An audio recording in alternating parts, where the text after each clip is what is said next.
Oh, we're live, man. Episode 32. I did that backwards just to confuse people. This Life in Tech. I'm Jason, everybody. And I'm Dan, brought to you by Darth Vader, who's our sponsor today. Jack Skellington. Yeah. Dude, I've gotten pulled deep into the Disney thing. Have you? Yeah, man, I just can't believe how fun it is, dude. I was shocked. Everybody's so goddamn nice. Like, even the people there, people are like calm and they wait in lines. Nobody's a dick. And the people that work there, they call them cast members. Dude, they must take care of them because these people act like it's the happiest place on earth. I mean, they really exemplify that, especially all the characters that you go interact with. Although Lily really likes the characters, I don't, man. I don't like Mickey Mouse, Minnie Mouse. They got those dead big eyes and those heads, and it's creepy as fuck. But I'm a fan of Jack Skellington, so there you go. I like going to the Haunted Mansion for Halloween. Nice, nice. Oh, Well, how things been going, man? It's been a little while. I was sick as a dog, and I'd like to say I caught it from your family, but we haven't been around each other yeah. recently. Yeah, I've been fine, man. I haven't had a problem. Just cruising along, dude. Cruising along. I'll be out in case anybody listening is interested. I'll be in Maryland next month. I'll be there like the 14th, I think, through the 16th, something like that. That's Saturday through Wednesday. I don't know what days that is, but I'll be there. Saturday, Wednesday. Yeah, yeah. I had dates like Probably the 14th through the 17th. Just say. I don't know if the 14th is Friday or Saturday. I don't know. Without looking, and it doesn't really matter. You people can figure it out. It's around that time. Got a calendar? Yeah. Use your tech. Well, I mean, that's a great segue, right? Well, what do you want to start with, man? Do you want to start, because we started the pre-show talking about Microsoft versus Apple with their events this week. Microsoft went first, announced the Surface Studio, which, man, listen, it's been a long time since I've seen a vendor have a product release video that was so inspiring. In fact, the last time it was an Apple one, and now it's Microsoft killing it with this Surface Studio, man. And then Apple yesterday released, and some of the news broke early, their new like MacBook line with no escape key and no touchscreen, but this little band of essentially programmable hotkeys. And I don't know how programmable they'll actually be. Like if I write an app, can I put my app's icon on there for quick launch? But then what the fuck is the dock doing? I mean, It's redundant at that point, right? But I mean, I don't know if it's too big of a deal of getting rid of like the escape key, because I can't remember the last time I've really ever used the escape key for anything. dude, I use it all the fucking time. What do you mean? Well, that's because you're on Windows. You have to do things in order to get out of Oh, wow. That's like a hackneyed Xbox 360 joke. No, like in a lot of software development environments, the escape key is a hotkey, man. it. Very well could be. I mean, I haven't to be honest, we've only briefly talked about it. You kind of explained a little bit to me. Um, I've got a Windows 10 box. I built a gaming box a couple of weeks ago. Um, the work, mainly because I'm too lazy to have a Linux box, try to put wine on there and go through the whole hassle trying to get some of my MMO games to play natively on Linux and deal with all that crap. I'm just not interested in that part of it. I'm not. It's not 15 years ago where I have the extra time. Time is extremely valuable for me, and I'm just not going to go through that process. But Microsoft, for me, for a very long time, and even where the place where I'm doing work at today is a Microsoft shop. It is just not for me. I'm not able to customize my workspace. I can't get the workflow that I want in a very easily adaptable format for how I like to work. Microsoft seems to me has taken almost the Steve Jobs approach on steroids, HGH, and probably some shit we've never even heard of, to say, you're going to like what I'm putting down your throat, by saying, hey, I'm going to tell the customer what they want, and then they're going to want it. So it just doesn't, back with like Windows XP, it was bam, bam, bam. You could get the things to do what you needed to do very, very quickly. They've put way too much, to me at least, overhead into the operating system, and I can't customize it to the way I want today. Now, granted, perhaps it's just because I'm so now I have a workflow set up for me that works in both my Linux environment and my Mac environment, and maybe I just don't want to take the time. And I'm fully admit that, but I still have to deal with Microsoft on a day-to-day basis, and I just basically go, I hate this operating system. Well, man, the thing that I sit back and think about is if we take Microsoft and Apple as the two primary vendors, just in like technology verticals, because at least at this point, apart from their involvement with Android and their new Pixel phone, Google really, I don't see Google as the third competitor in this sector, not yet, right? They're kind of doing their own shit, and there's some overlap, but they're off on their own doing their own shit. But it's always been depending on the business vertical. What's that? Depending on the business vertical. Yeah. But what I'm saying education, they're a huge competitor. Yeah. In the education space. But we don't have Google in our server farms. Right? I mean, you understand what I'm saying? You have Linux, but that's the operating system. In terms of like this full technology stack, it's Apple versus Microsoft. Okay? And what I mean by that, and there's a point to it, is that both of them have become very adept at trying to force you into their closed ecosystem. And Apple does a phenomenal job of this, right? And part of it is the zealotry of having Apple products, right? And being seen with Apple products. There's growing up, right? And living in parts of California where I have, what I mean by this is like having a BMW wasn't something that you enjoyed because you liked German engineering, right? It was a sign of affluence and status in a social ecosystem. So it was just if you wanted to be in a social circle of a certain stature, you had to drive this car, live in this place, so forth and so on, wear these clothes, whatever. And Apple as a product brand has become that. However, when you're in the ecosystem and it's closed, you have all Apple products, it works phenomenally well. It just doesn't work well when it's not a closed ecosystem, right? So I don't know if you've ever tried using iTunes on Windows, but holy Jesus Christ, iTunes is a horrible piece of shit to begin with. But when you try to use it outside of the Windows ecosystem, the Apple ecosystem, it's horrendous. And now Apple, Microsoft seems to be adopting that same kind of view. They just can't get it right with their wearable and their mobile. They absolutely fucking suck. Which is surprising since they make more money off of Android than what Google pretty much makes off of it. Yeah. Yeah, I know. Why they can't get a mobile computing device right boggles my mind. Absolutely boggles my mind. I couldn't tell you. Especially when you think about the huge developer pipeline they have for people to develop apps and shit. Maybe that. I mean, to me, that's always been the big reason. If you take a look at the Microsoft mobile app store, there's like nothing in there. Right. Well, because nobody uses the devices, so why would I develop for them? Well, but are they not?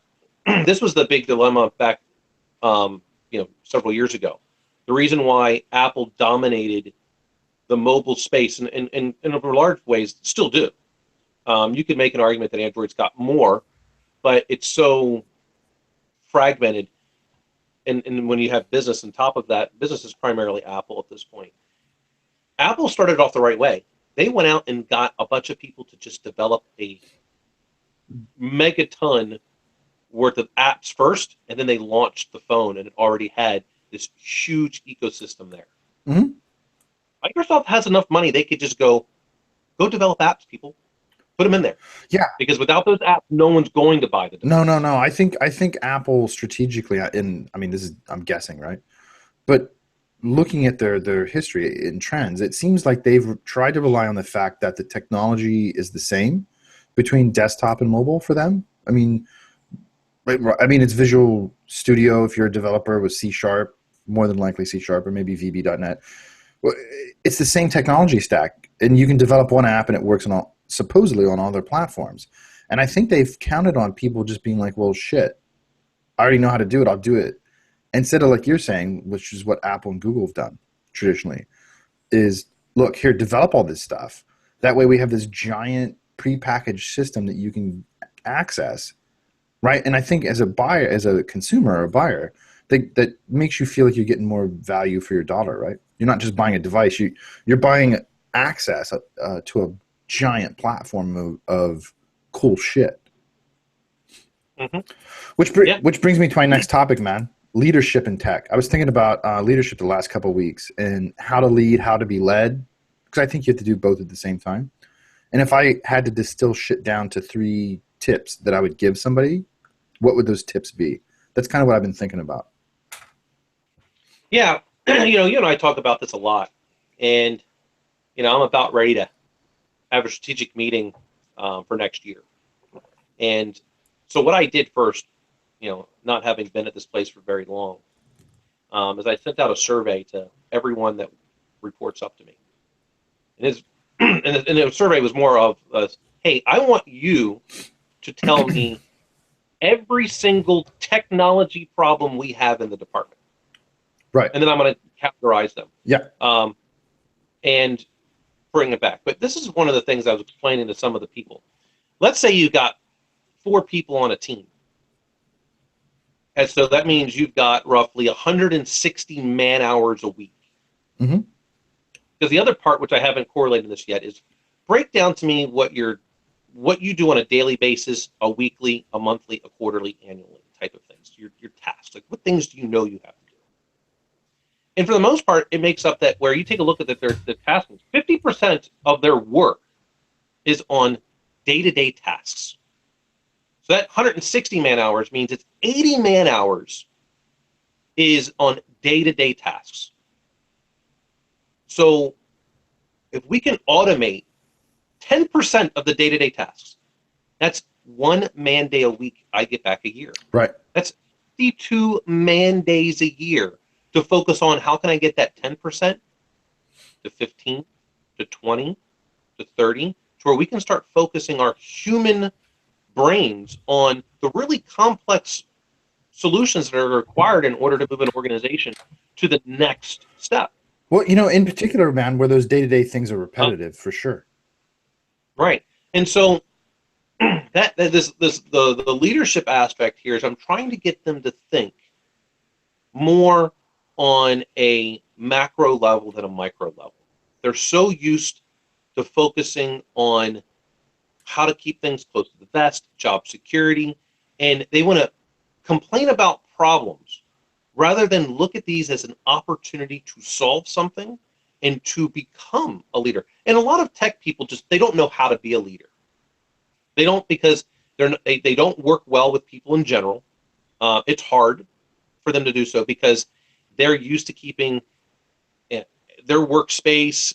They don't want to necessarily talk. I mean, they got people that sit right next to each other and they'll just send emails back and forth. I'm like, hey, lean over the cube and have a conversation. You'll probably get things done a little bit more quickly. So I've been, in this case, how I'm choosing to go about this is basically with both proactive and reactive. Try to, proactive, we need to plan. And then when we have issues come up, how are we going to pivot in order to still meet the overall objectives? And so I'm going to be pushing down to them ownership of certain technology problem areas. And their thing is not to, it's vendor agnostic. I don't want to hear the religious wars of I don't know, VMware over VirtualBox over Hyper-V. No. What is the requirement for virtualization? To minimize downtime, even for scheduled maintenance. Because that means, when we have a 4-hour maintenance window, we don't need all 4 hours. We can get this stuff done in minutes compared to hours. Right. And every single piece of that coming back winds up being the ability to where, one, you're no longer as stressed. You no longer feel overworked. You can now be a lot more strategic, and Dan can play more golf. And that's really the most important part. That last one, Dan can play more golf. Well, don't you think it's funny, man? I mean, because we've both been around. Don't you think it's funny how the trend always seems to be, and this is a generalization, right? But the trend seems to be that within technology, people forget that technology is supposed to make our lives easier so we can go play golf or whatever the fuck we like to do, right? It's not supposed to be this burdensome, I spend 16 hours a day and I still could have done 10 more. and I'm still behind, right? That mentality that we fall into. And I think that's why, my first thing I think about back to, what worked, what didn't work, what have I done as a leader that worked, what have I done as a leader that failed, what have the leaders done around me or whatever, right? For me, it always comes back to step one is vision and communicating that vision effectively and keeping it reasonable, right? I mean, vision can be bad, vision can be toxic, and that's just as bad, if not worse, than having no vision at all or no plan. But having a plan and keeping it simple and flexible and making sure that everybody else around you understands that plan. Yep. And so with this, I've got roughly 3 groups that report into me, but I have 4 functional areas because I also have to deal with the overall technology vision for this organization. Right. So I've got roughly 6 themes that I've basically that are based on the technology problems they say they've had, but also ways in which I want them to these people, the senior level staff here, to start thinking. They have to stop thinking like worker drones. If we take that ant colony approach, they can't be the drones. They've got to be, the generals on the field that say this is how we're going to get there. Or maybe the better thing is, the Master Chief aspect where they're the enlisted folk. Maybe, I don't know. Well, yeah, I mean, the important part is that everybody has a part to play in that vision, right? And it's critical that they understand their role, and it's critical that they can perform to a sufficient level to execute it. But when it comes down to it, if I ask you to get to the other side of this street, do I really give a fuck if you build a float and float over the road, or if you run or dig a tunnel? I really don't give a shit. If the goal is to get across the road, then all I care about is at the predetermined time, have you made it across the road or not? It's up to those individuals to figure it out, and the people underneath them to figure it out as you push that vision down, right? But if they don't understand that the goal is to get across the road, then it's just failing from the get-go, right? Correct. And I think this is where some leaders actually make a mistake. As a leader, you basically get to define 2 aspects of the what. The goal and the budget. If I start then trying to tell you how to implement those things, big mistake. Yeah. The leader has to define the what. The people down below define how. Yeah. I don't care. I'm not going to tell you how to. If I have to tell you how to do your job, then I don't need you. The organization doesn't need you. I can't do both. Right. And I think this is where a lot of subordinates get that apathetic view of, well, I'm smarter than my boss, they're a fucking idiot. Well, that's more than likely true about the specific mission task you're assigned. That's why you're there. But if I was interested in doing that job, then I wouldn't need you. But I have you because I have other things that I'm trying to accomplish that I need you to do, and I need you to be better than me. I remember standing one time outside talking to somebody at the big restaurant company I worked at. And they were all pissed off because raises hadn't come down. It was a purely merit-based increase annual program, right? And at best, I think people got 3%, at best. And this dude was all pissed off because he didn't get anything. And the day before, he saw one of the executives drive in a new Maserati. And he was all bent out of shape that, fuck that guy, we don't get raises. And yet he comes in here in a Maserati. And I turned to him and I said, well, listen, man, why is your first instinct to get bitter about it? Instead, why don't you adjust your attitude and ask yourself, what do I need to do to become that guy so I can drive a fucking Maserati? I mean, getting all pissed off doesn't help anybody. What are you doing?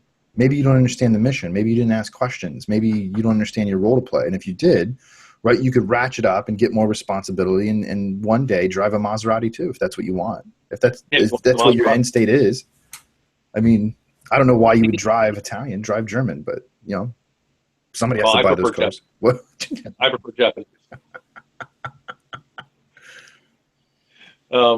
Drive German, kiss French, bro. Okay.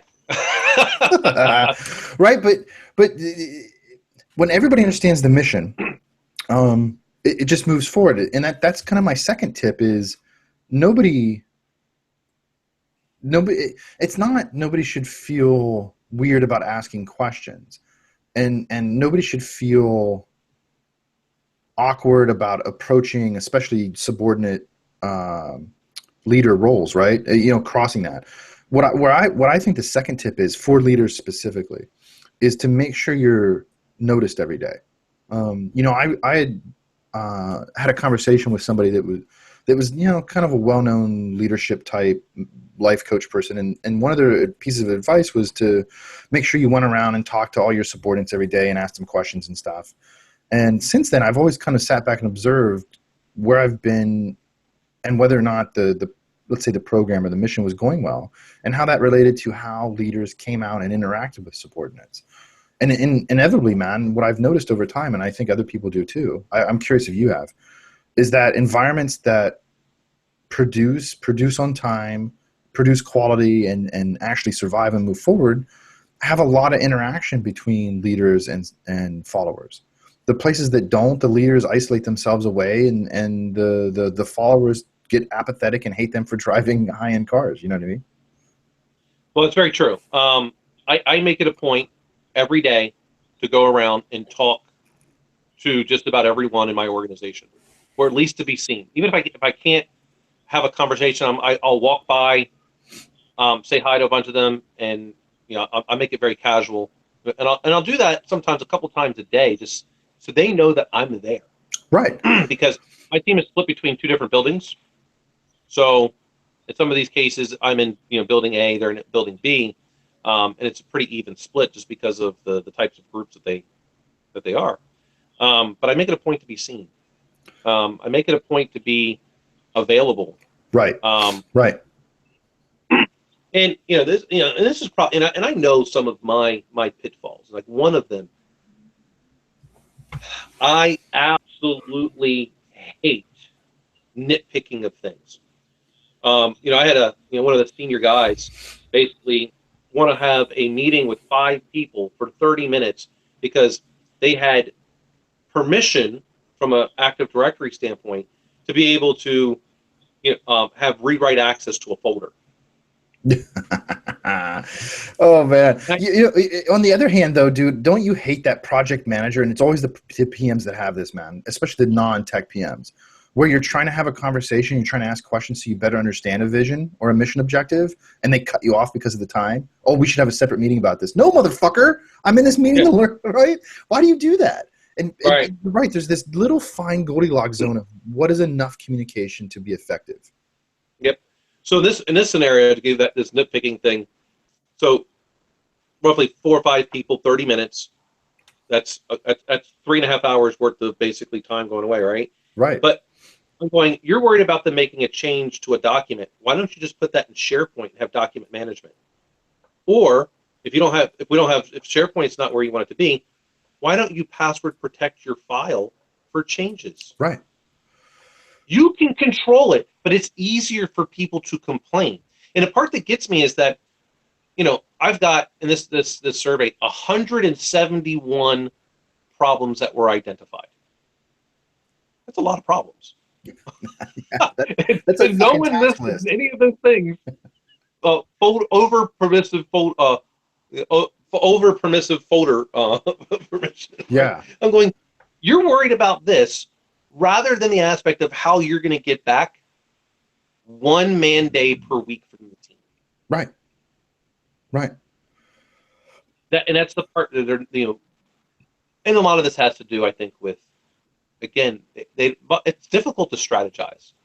It's difficult to see how you're going to get to the other side of the street when you're used to only focusing on every crack in the sidewalk.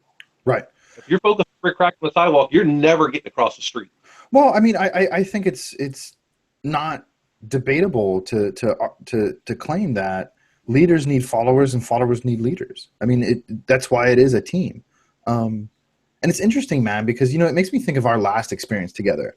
And I've, from time to time, gone back and tried to be introspective and think about what went wrong and what could have been different or different scenarios, right?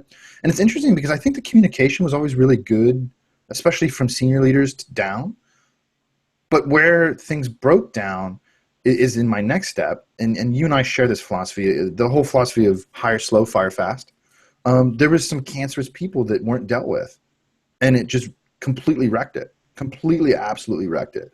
And I've tried to analyze it objectively as much as possible and ask other people for their input that don't have have no knowledge of the situation, right? So I can abstract it out and just talk about concepts and leadership and shit. And they seem to point out the same things that, listen, man, those people right over there, those were a problem. They weren't dealt with. In fact, they were empowered.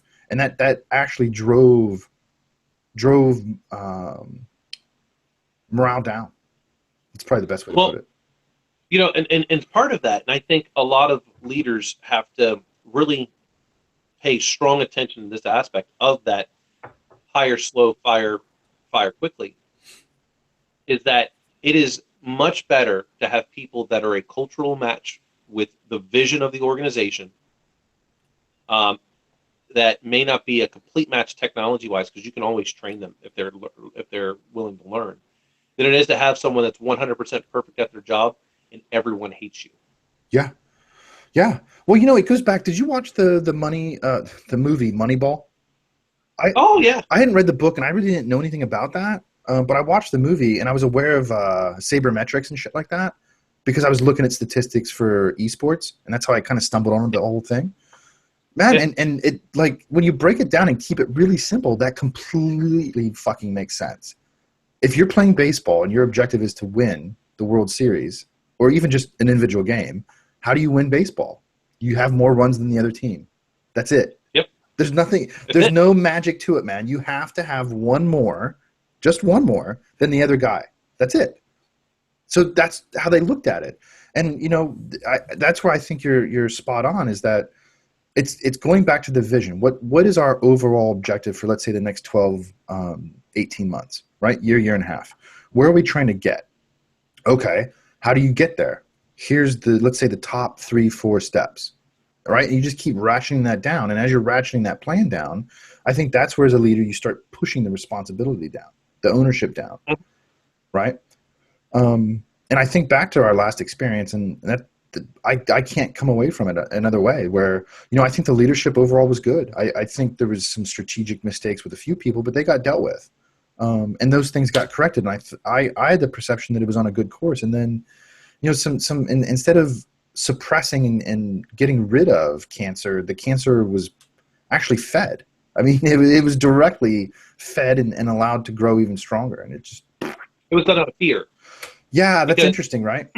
The overall person who was in charge believed in the hype machine of the individual that was given credit for coming up with a lot of these ideas, and didn't realize the person was those ideas were long gone. Yeah, this was more of a figurehead at this point, right? And this person could no longer incorporate change. As a matter of fact, this the most senior leader at the organization didn't realize that those people didn't buy into his strategy, his vision. Right. Well, go ahead. And because of that fear of removing the cancer, because in this case, if we take that, hey, if I remove the cancer, then I don't know, the brain's going to all fall out, because the cancer is the only thing keeping the brain in the head at the moment. Yeah. Yeah. Well, what's the worst thing that's going to happen? The company's got to shut down. Well, what happened? The company's shutting down anyway. Yeah, exactly. Well, I think a good bit of it's ego too. What was I going to say? Oh, the other part too, man, is I think, and it's not another tip necessarily. Maybe it is its own thing. So maybe it's like the fourth tip or whatever. I don't know. I think it falls into the one we're talking about, is that I think sometimes leaders forget to listen. I think leaders get wrapped up into the ego trip of, I'm here to direct and tell people what to do, even if I'm not micromanaging, right? Kind of like people in positions of power, especially over life, get a God complex. Same kind of thing, right? And they lose track of the fact that, I don't subscribe to the whole idea that I'm here to serve followers. I think that gets twisted a little bit. It's that we're a team, and just like any relationship, because you and I have both had good ones and bad ones, it has to be bidirectional. It has to have a parity to it. And yeah, that parity will have dips and swings, but overall, an average, it has to be even. It has to be balanced. And if you're not listening as much as you're talking, then that's where things start to go wrong. And I think that's exactly what happened there, is people got caught up in the ego trip of, I'm here to do X, Y, and Z, and I can't deal with anything else. So I'm just not going to listen to whatever's telling me, whether it's myself or my other people that I trust to tell me this shit, that this motherfucker needs to go. My opinion. Yeah. Take it for what it's worth. Hey, I can't disagree. I mean, we talked about it every day. So what do we know? We're just doctors. Yeah. I know. And it's supposed to be doctors in technology. So, I mean, it's not like we're out of our field of expertise. Yeah, I know, right?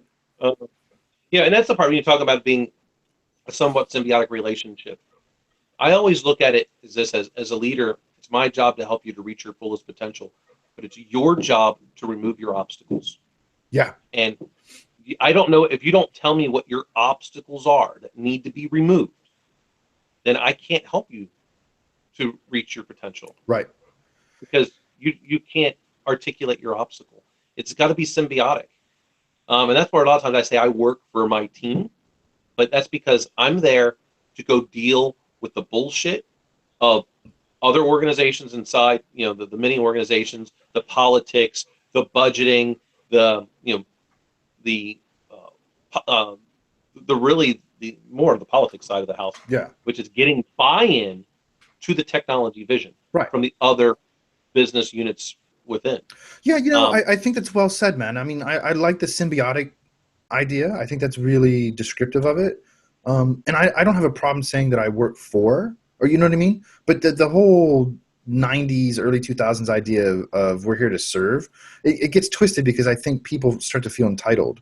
Instead of, look, man, there has to be parity. And it will shift back and forth, and that's fine. But at the end of the day, we all have a common goal that we've subscribed to, or why are you here?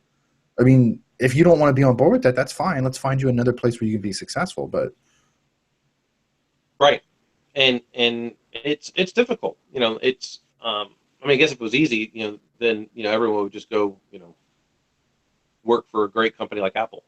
Well, the problem is that it's easy to be bad and rise up, right? Because, like you said, I mean, unfortunately, especially in tech, man. Like I look, you and I both teach in essentially business schools. The technology programs we teach in are part of the business school, not the engineering school. Right. And lately I've been taking on more computer science classes. So now I get to bridge both sides and I can see the difference. First of all, nobody's taught how to lead. Like these just simple rules on how to lead other human beings down a common path. Even in the business school, they're not taught that. But the business kids get more of it than the engineering kids. I had a student ask me the other day, what do you think the difference is, like in quality? And do you think we should have done CS instead of the computer information systems? I said, absolutely not. No, you have a massive advantage is in that I can take you to any meeting I would go to, and I can have you be successful no matter what the situation is, right? You can be an engineer, and you can talk to a customer or another business unit leader and communicate the technology because you understand it. But you can also talk to business because you understand that. I can't do that with the typical average CS student. Right, and that's a big reason why I tell my oldest son, you're not going to major in computer science. You can do a double major. You already have the tech background. You have the advantage of being around myself and my friends that all you hear about when we're around is talking about technology. So you've got the technology advantage going in. You need to do something that's going to make yourself more well-rounded, which is going to make you stand out from all those people that are graduating with CS degrees. Yeah. Yeah, I mean, if I wanted to be an engineer and that was like my life's goal, maybe I would start with CS. I don't think it's bad for that, right? But if you want to be a business leader in technology, then I don't know why you would do CS. I don't know why you would do it, because there's alternatives. Back in the day when you and I were in undergrad, there wasn't an alternative. There was no CIS. It fucking didn't exist. But computer science did. So, computer programming only. Yeah. Or computer engineering. Right, exactly. So it's a different game now. And if unless I wanted to be a pure engineer and that was my goal, which is a laudable goal, right? Don't get me wrong. I wouldn't start with CS. I would supplement with it, and that's where you see a lot of crossover in electives and shit like that. But nope. I got you. I agree, man. Oh, dude. I think we've exhausted our time limit, right? Yeah, Know man. what your bell was for? Yeah, we're a little over. I didn't want to cut us off though, because I think more and more the leadership thing's getting important to me. And I've been thinking about it a lot. And of course, you were sick, and we didn't get a chance to talk last week, so I have like all this leadership built up in me. Like, oh Jesus Christ! Like, how do you even lead yourself? That's the thing people miss too. All this shit applies to you. Well, that's why I use my technology to help me. Yep. I mean, I use Evernote and all of my tags in Evernote a tremendous amount, so I can go back with all of my thoughts and go, all right, hopefully I'm consistent with my tags, but I go in and I do a search. All right, show me everything that I had on, networking or Right. Infrastructures, security. What was I thinking? Because I think a lot. I make it a point to disengage from technology and people per se for at least 30 minutes a day. And then when I come back from that walk, I get right into Evernote and jot down everything that I remember, to give me myself to do that. Yeah. Yeah. I mean, you yourself represents an organism that's also a business, right? It's also a brand, and we have to manage that, and we have to effectively lead ourselves. Sun Tzu. Speak. For those that haven't read the book, the 48 Laws of Power, good book. I'm rereading it again.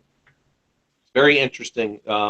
Even if you can't implement all of them, which not many people can, you should at least understand when people are using them against you. Yes. Yeah. Yeah, I agree, man. I agree, because, well, any relationship is a struggle of power, right? And as long as it's in balance and parity, everybody's happy and everybody gets along and moves forward. But you have to be cognizant of how that power is being shifted around you. Yeah, I agree. That's why I enjoy the Sith. The master that has the power and the apprentice that craves it. Oh, man. That sounds like the intro to a really bad porno. Maybe. Jesus Christ, dude. That's another episode, my friends. You know more about that industry than me. Well, I mean, what do you want me to do, man? I lived in that area for a long time. I know. You were, a B actor. I got it. Dude, somebody had to make money. Oh, man. One day I'll tell the story on the podcast about dating an actress. Not a porn actress, a regular actress that was B. Well, at certain parts in her career, A. It's just craziness, man. Insanity. Anyway, guys, that's episode 32. I think next week, I want to talk about conspiracies. This is another thing I've been on lately, too. Conspiracy theories, particularly around mind control and technology. And the UFC and how much power Conor McGregor has over it. Oh, yeah, we got to talk about that shit, too, man. We got to talk about him telling Nevada to go fuck themselves, basically. Good luck getting that fine. And he has a fight coming up in 2 weeks. Yeah. Oh, God, dude. I know. It's great. Oh, so I think that's what we'll do for episode 33. Yeah, conspiracy. And we'll probably talk some UFC. And probably some Microsoft, Apple fallout. I'm interested to see how this develops. Ditto. All right, my friend. See you guys. Thanks for listening. Thanks for watching. Like, comment, subscribe, send us tweets. Send us topic ideas if you got any. I'm always open to shit. Otherwise, enjoy. See you guys.